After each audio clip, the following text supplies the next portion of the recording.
Ayan, Let me see. let's not go. Wait a second. No, please Ayan. वो मेरी बच्ची वहाँ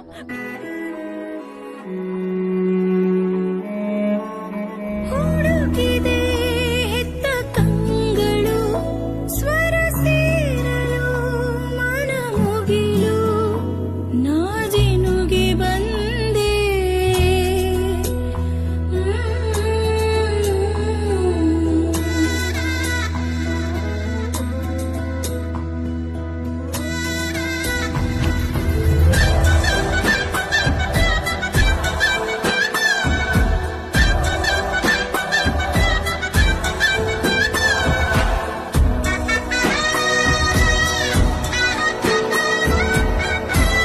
ತಾಯಿಯ ಅಪ್ಪುಗೆ ಬೆಳೆದ ಮರವಾಗಿ ನಿಂತಲ್ಲೇ ತಲೆವಾಗಿ ಈ ಭೂಮಿ ನೀಟಿ ಸ್ವರ್ಗವನ್ನು